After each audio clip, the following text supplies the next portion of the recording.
Bismillahirrahmanirrahim. Today we discuss lecture number 2, exercise 7.1, chapter number 7, book page number 244.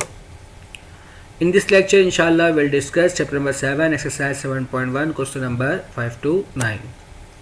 Basic formula जो मैं आपको last class में बताया था कि हमारे पास जनरल इक्वेशन क्या है, X square plus Y square plus 2gx plus 2fy plus C equal to 0. ये हमारा जनरल इक्वेशन है जो हमें यूज़ करना है.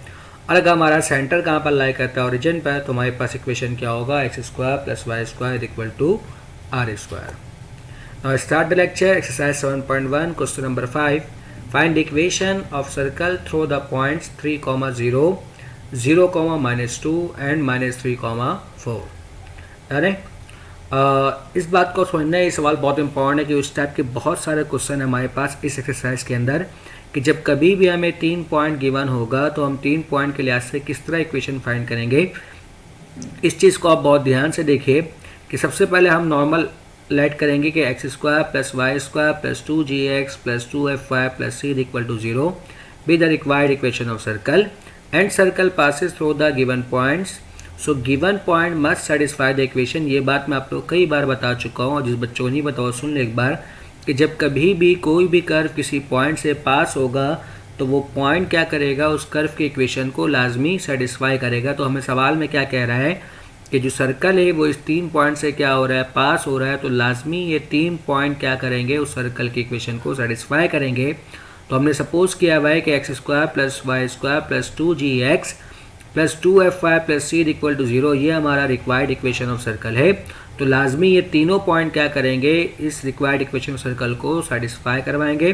तो सबसे पहले हम क्या करेंगे, तीनों पॉइंट को इस इक्वेशन में पुट करके हम 3 इक्वेशन बनाएंगे और 3 इक्वेशन बनाने के बाद हम g, f और c की वैल्यू फाइंड करना है. हमारे पास 3 अननोन है g, f और c.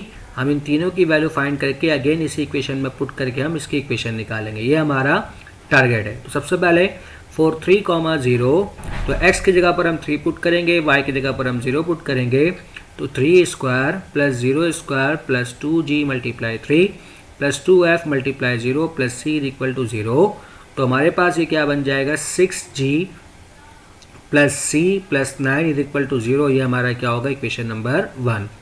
सिमिलरली फिर हम क्या करेंगे, सेकेंड पॉइंट यानी कि 4, 0, -2. तो ये हमारे पास क्या होगा, 0 square plus -2 square plus 2g0 plus 2f -2 plus c equal to 0. तो इस तरह हमारे पास जो इक्वेशन नंबर 2 बनेगा वो क्या बनेगा, 4 - 4f plus c equal to 0. Similarly हम क्या करेंगे, थर्ड पॉइंट को पुट करेंगे. तो 4 - 3, 4 - 3 square plus 4 square plus 2g - 3 plus 2f plus 4 plus c equal to 0. तो हमारे पास जो थर्ड इक्वेशन बनेगा वो क्या बनेगा, 8f - 6g plus 25 plus c equal to 0. ये हमारा इक्वेशन नंबर 3. तो इस तरह हमने क्या किया, 3 इक्वेशन बना लिया. अब हमारा काम क्या होगा, इन तीनों इक्वेशन को सॉल्व करके g, f और c की वैल्यू निकालना. अब सॉल्व करने के लिए आपने बहुत सारे मेथड पढ़े हैं, जो तरीका आपको सूटेबल लगे आप उस तरीके से क्या करो, इस इक्वेशन को सॉल्व करो. हमें दिख रहा है इक्वेशन 1 में भी c है, इक्वेशन 2 में भी c है. तो क्यों ना मैं इक्वेशन 1 से c को अलग कर लूँ, सॉरी यहाँ से g को अलग कर लूँ ताकि c के फॉर्म में लिख दूँ. इसी तरह इक्वेशन 2 से मैं क्या करूँ, f को अलग करूँ और f को भी c के फॉर्म में लिख दूँ. तो हमारा g भी c के फॉर्म में आ जाएगा, f भी हमारा c के फॉर्म में आ जाएगा. तो इस g और f की वैल्यू को हम इक्वेशन नंबर 3 में पुट करके जो सब c के फॉर्म में आएगा तो इसको फिर हम सॉल्व करके क्या करेंगे, c की वैल्यू निकाल लेंगे और फिर फर्दर हम g और f की वैल्यू फाइंड करेंगे. या इसके अलावा अगर आप सब्ट्रैक्ट करके निकालना चाहते हो कि c को एलिमिनेट करो, जिस तरह आप चाहो उस तरह सॉल्व करो. बस आपको क्या करना है, g, f, c की वैल्यू फाइंड करनी है. तो फ्रॉम इक्वेशन नंबर 1 जिससे मैंने आपको बताया कि मैं क्या कर रहा हूँ, इक्वेशन 1 से g की वैल्यू अलग कर रहा हूँ. तो 6g plus c plus 9 equal to 0. तो यहाँ से हमारा जो g है वो किसके बराबर होगा, -9 - 6 अपॉन 6 के. ये हमारा क्या होगा, equation number a. Similarly from equation 2 में हमारा क्या है, 4 - 4f plus c equal to 0. तो ये माइनस का 4f है, जब इसको आप राइट साइड पर ले जाओ तो क्या बनेगा, प्लस का 4f यानी कि 4f equal to 4 plus c. तो यहाँ से हमारा f जो है किसके बराबर हो जाएगा, 4 प्लस c डिवाइड बाय 4 के. तो फ्रॉम इक्वेशन नंबर 3 अब इक्वेशन नंबर 3 में हम क्या करेंगे, अपनी g और f की वैल्यू पुट करेंगे। तो हमारा f बराबर है 4 + 3 डिवाइड बाई 4 के, g बराबर है -9 - 3 डिवाइड बाई 6 के। अब हम क्या करेंगे, इसको एलसीएम लेंगे। एलसीएम लेने के बाद हमारे पास जो हमें दिख रहा है 4 और 2 हमारा क्या होगा, सॉरी 4 और 8 कैंसिल होगा, जिसके क्या बच जाएगा 2। 6 से 6 हमारा क्या होगा कैंसिल, जिसके क्या बच जाएगा 1। 1 लिखो ना लिखो कोई फ़र्क नहीं पड़ता।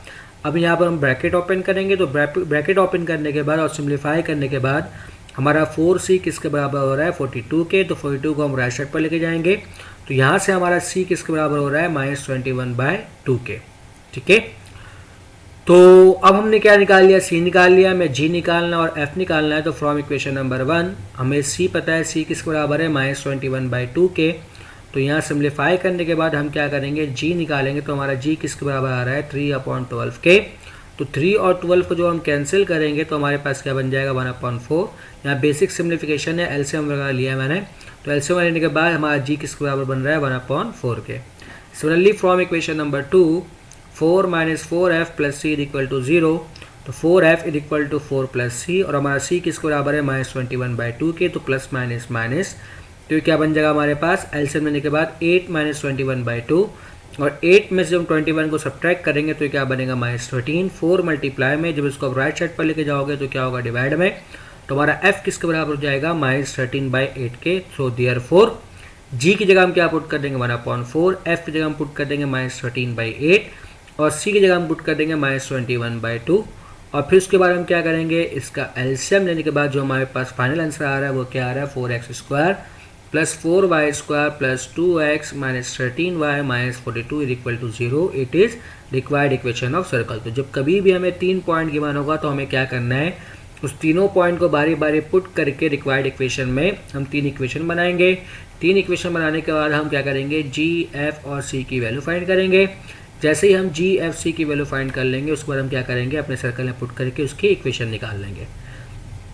Next question, question number 6, prove that the equation. ये कंडीशन है, एमसीक्यूज में आपसे पूछ सकता है।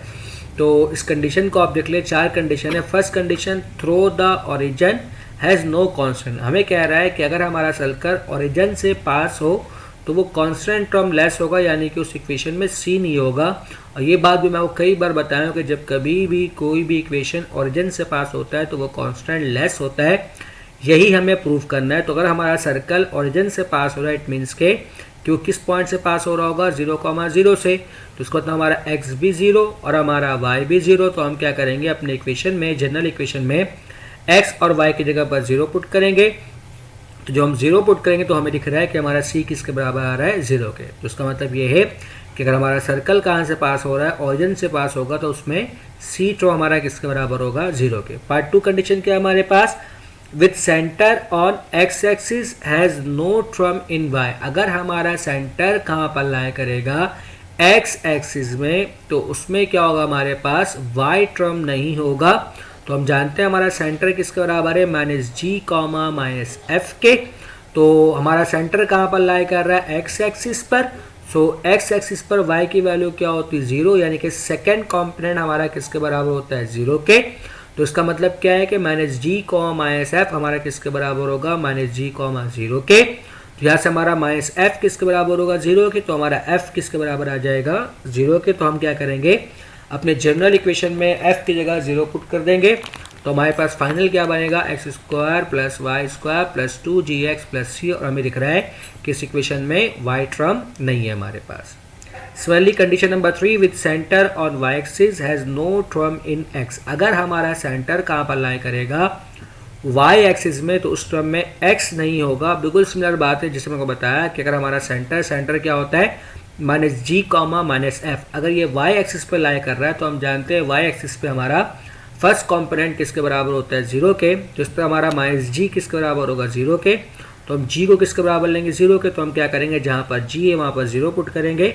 और 0 पुट करने के बाद हमें दिख रहा है कि x² + y² + 2fy + c = 0। और इस इक्वेशन में हमारे पास x टर्म नहीं है। तो part 4, with centre at origin has no term in x and y both. अगर हमारा सेंटर कहाँ पर लाई करेगा, ओरिजिन पर लाई करेगा, तो उसमें ना तो x टर्म होगा ना तो y टर्म होगा। तो इस तरह -g, -f किसके बराबर होगा 0,0 के। तो हमारा g, f किसके बराबर हो जाएगा 0,0, क्योंकि 0 कैन नॉट बी नेगेटिव।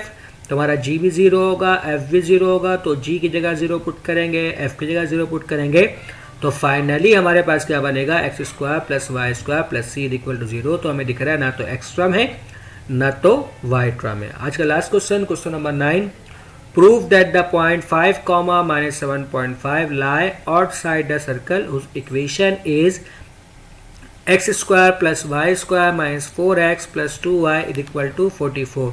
ये बेसिक सा कॉन्सेप्ट है कि जब कभी भी हमसे कोई पॉइंट पूछता है कि वो आउटसाइड लाई कर रहा है, इनसाइड लाई कर रहा है, या फिर सर्कल के ऊपर लाई कर रहा है, तो सिंपल सा कानून है कि हम क्या करते हैं, उस पॉइंट को उस इक्वेशन में पुट करेंगे। अगर उसका आंसर कांस्टेंट से बड़ा आएगा तो हम कहेंगे आउटसाइड लाई कर रहा है, अगर कांस्टेंट से छोटा आएगा तो हम कहेंगे इनसाइड लाई कर रहा है, अगर कांस्टेंट के बराबर आएगा तो हम क्या कहेंगे ऑन द सर्कल है।